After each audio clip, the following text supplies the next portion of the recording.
ایک شخص بارگاہ رسالت مآب میں حاضر ہوتا ہے اور عرض گزار ہوتا ہے کہ جاہلیت کے زمانے کی دو باتیں ہیں، ایک یاد آتی ہے تو آنسو نہیں تھمتے اور ایک یاد آتی ہے تو ہنسی نہیں رکتی۔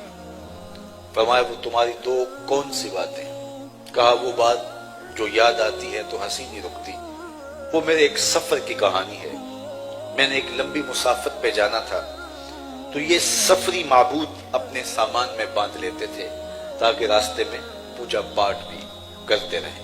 تو پتھر کا ایک معبود اٹھایا تو وزن بہت زیادہ ہو گیا، سوچا کہ میں تو اپنے معبود اور اپنے خدا کے بوجھ تلے دب کے مر جاؤں گا، تو آٹا گوندھ کر کے ایک چھوٹا سا معبود تیار کیا اور پھر اس کو دھوپ میں رکھ کے خشک کر لیا اور سامان سفر میں باندھ لیا۔ راستے میں پوجا پاٹ بھی چلتی رہی۔ جو میرا اندازہ سفر کا تھا، سفر 2-4 دن اوپر چلا گیا، اور جو توشہ سفر میں نے لیا تھا وہ اندازہ سفر کے مطابق لیا تھا۔ تو جب فاقوں کی نوبت آئی تو ایک آدھ دن تو میں نے بھوک کاٹی، لیکن جب انتڑیوں میں بل پڑنے لگے اور میں مجبور ہو گیا تو میں نے تھیلے سے اپنے معبود کو نکالا، اس کو پتھر پہ رکھ کے توڑا، پھر اس میں پانی ڈال کے اس کو گوندا، پھر اس کی روٹی پکائی اور پھر کھاتے ہوئے کہا کہ میرے خدا اب کام نہیں آئے گا تو کب آئے گا، اب تو بھوک سے میری جان نکل رہی ہے۔ تو کہا کہ جب یہ بات مجھے یاد آتی ہے تو میری ہنسی نہیں تھمتی کہ کیسا میرا معبود تھا جو اپنے پجاری کو سے اپنا وجود بھی نہ بچا سکا، وہ یہ بھی نہ عرض گزار ہو سکا کہ جناب میں تو آپ کا معبود رہا ہوں اور آج مجھے توڑ کے اپنے بیدے میں ڈال رہے اور پھر گندگی کے ڈھیر پہ ڈالاؤ گے۔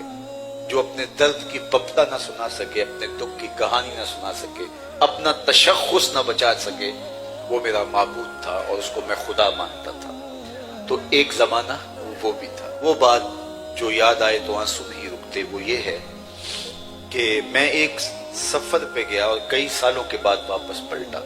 میری بیوی امید سے تھی، میرے بعد بیٹی پیدا ہوئی تو میری بیوی نے اس کو میرے لیے محبت کے بہت سارے جذبات دیے۔ بیٹیاں تو ویسے بھی بیٹیاں ہوتی ہیں، لیکن پھر ماں نے اس خیال سے کہ جب اس کا باپ واپس آئے گا تو گھر کے آنگن میں بیٹی دیکھے گا تو آگ بگولا ہو جائے گا، تو اس کے توتلے لہجے میں باپ کے لیے بہت سارا پیار رکھ دیا۔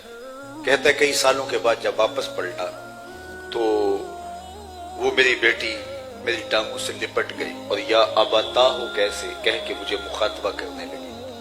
اس کے لہجے میں اتنی دل آویزی تھی کہ میرے سینے میں پتھر بھی ہوتا تو پگھل جاتا، لیکن میں اس ظالمانہ سماج کی جھوٹی رسموں کا جکڑا ہوا شخص تھا۔ میرے دل میں بڑا غصہ آیا اور میں اپنی بیوی کو گھور کے دیکھا اور گویا میں اس کو آنکھوں میں کہہ رہا تھا، ایک تو نے سانپ کو جنم دیا ہے اور دوسرا اس کو باتیں سکھائی ہیں، اور میں اس موقع کی تلاش میں تھا کہ میں اس کو زندہ درگور کر دوں۔ خیر ایک دن میں اس بیٹی کو لے کے باہر صحرا میں چلا گیا اور میں اس کے لیے گڑھا کھودنے لگا۔ میری بیٹی نہیں جانتی تھی کہ میرا باپ یہ گڑھا کیوں کھود رہا ہے۔ تو جب میں پسینے سے شرابور ہو گیا تو وہ اپنے ننھے سے دوپٹے سے میرے ماتھے کا پسینہ صاف کرنے لگی۔ میرا دل پسیج جاتا لیکن میں ان جھوٹی رسموں کا اسیر تھا۔ خیر جب میں نے گڑھا کھود لیا اور باہر آیا تو اس نے بڑا سکھ کا سانس لیا کہ میرے باپ کی مشقت ختم ہو گئی، لیکن وہ یہ نہیں جانتی تھی کہ اگلی مشقت کس کی شروع ہونے والی ہے۔ تو میں باہر نکلا تو میں نے اس کو اس کے اندر دھکا دے دیا اور اوپر سے مٹی انٹھیلنے لگا۔ وہ چیختی رہی اور ننھے اور معصوم ہاتھ جوڑ کے مجھ سے زندگی کی بھیک مانگتی رہی، لیکن میں سنگ دل شخص کی طرح اس کے اوپر مٹی انڈھیلتا رہا، حتیٰ کہ اس کی سسکیاں، اس کی چیخیں اس ریت میں دب گئی۔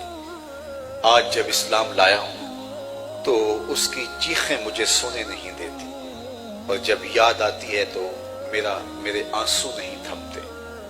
یہ وہ لوگ تھے کہ جو بیٹیوں کو زندہ درگور کر دیتے تھے، اور یہ تاریخی حقیقت ہے۔ قرآن نے ارشاد کیا کہ قیامت کے دن قبروں میں گڑی ہوئی بچیاں اٹھائی جائیں گی۔ یہ بات ذہن میں رکھیے، قیامت کے دن سب سے پہلا سوال نماز کا ہوگا اور سب سے پہلا فیصلہ قتل کا ہوگا۔ دوسرے لفظوں میں یوں کہہ لیجئے حقوق العباد میں سب سے پہلی پوچھ قتل کی ہوگی، اور حقوق اللہ میں سب سے پہلی پوچھ نماز کی ہوگی۔ تو سب سے پہلے قتل کا فیصلہ ہوگا۔ قتل میں بھی وہ بچیاں جو زندہ درگور ہوئی ان کو اٹھایا جائے گا۔ وَإِذَا الْمَوْءُودَةُ سُئِلَتْ بِأَيِّ ذَنبٍ قُتِلَتْ، قبروں میں گڑی ہوئی بچیاں اٹھائی جائیں گی، ان کے ظالم باپ کٹہرے میں کھڑے ہوں گے۔ اللہ ان بچیوں سے پوچھے گا بِأَيِّ ذَنبٍ قُتِلَتْ، کس جرم میں قتل کی گئی۔ ان بچیوں سے پوچھا جا رہا ہے جنہیں پتہ ہی نہیں ہمارے ظالم باپ نے ہمیں قتل کیوں کیا۔ ابھی شعور سنبھلنے نہیں پایا تھا کہ زندگی نوچ لی گئی، ابھی آنکھ کھلنے نہیں پائی تھی کہ انہیں مٹی تلے دبا دیا گیا۔ ان معصوم بچیوں کو تو پتہ ہی نہیں کہ ہمارے ظالم باپوں نے ہمارے اوپر قیامت کیوں توڑی۔ مجرم کٹہرے میں کھڑے، اور جب مجرم کٹہرے میں کھڑے ہوں تو اسباب جرم مجرم سے پوچھے جاتے ہیں کہ تم نے یہ قیامت کیوں توڑی، تم نے یہ غضب کیوں ڈھایا، لیکن ان سے نہیں پوچھا جا رہا۔ توجہ چاہوں گا، ان سے نہیں پوچھا جا رہا بلکہ ان بچیوں سے پوچھا جا رہا ہے تمہیں قتل کیوں کیا گیا۔ علماء نے یہ نقطہ اٹھایا کہ بچیوں کو تو پتہ ہی نہیں ہے کہ ہمیں قتل کیوں کیا گیا، اور ظالم باپ کٹہرے میں کھڑے ہیں تو ان سے کیوں نہیں پوچھا جاتا۔ اسباب جرم تو مجرم سے پوچھے جاتے ہیں۔ تو اس کا جواب دیا کہ بیٹیوں کا قتل اتنا گھنونا جرم ہے کہ اللہ ان کے ظالم باپوں سے بات کرنا بھی گوارا نہیں کرتا، وہ اس قابل بھی نہیں ہے کہ ان سے ہم کلام بھی ہوا جائے۔ اس لیے پوچھا ان سے جا رہا ہے، تنبیہ ان کو کی جا رہی ہے کہ وہ اس قابل بھی نہیں ہے کہ ان سے خطاب عتاب بھی کیا جائے۔ تو ان بچیوں کو زندہ درگور کیا گیا، لیکن میرے اور آپ کے آقا و مولا جب جلوہ گر ہوئے، آپ نے سینکڑوں بار علماء سے یہ حدیث سنی ہے، عربی متن کے ساتھ آپ کو یاد ہوگی، لیکن ذرا اس تناظر میں شاید آپ نے سوچنے کی زحمت کبھی کی ہو کہ یہ صرف کلمہ تحسین ہی نہیں ہے، یہ کلمہ جہاد بھی ہے۔ جب بیٹیوں کو زندہ درگور کیا جا رہا تھا، میرے حضور کی آواز آتی ہے بیٹیوں کو قتل کرنے والے سن لیں، میری فاطمہ میرے جگر کا ٹکڑا ہے۔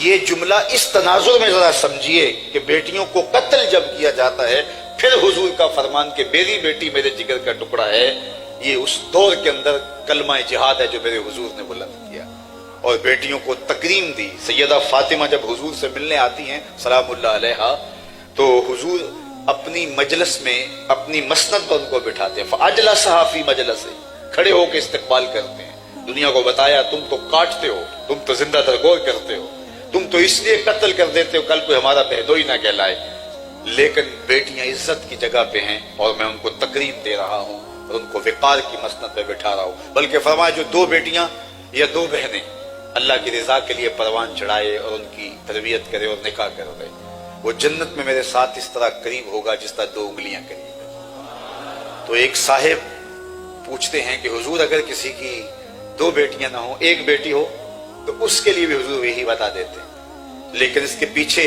جھانکنے کی کوشش کیجیے، اس کی ایک بیٹی ہوگی، اس لیے سوال کرتا ہے اگر کسی کی دو بیٹیاں نہ ہو تو کیا اس کو یہ اعزاز ملے گا؟ کہاں بیٹیاں زندہ درگور کی جا رہی ہیں اور کہاں ایک بیٹی والا آرزو کر رہا ہے کاش کہ میری بھی دو بیٹیاں۔ یہ تھا میرے حضور کا دیا ہوا دین، یہ تھا میرے حضور کا لایا ہوا نظام، یہ تھا انداز زندگی میرے حضور علیہ السلام کا۔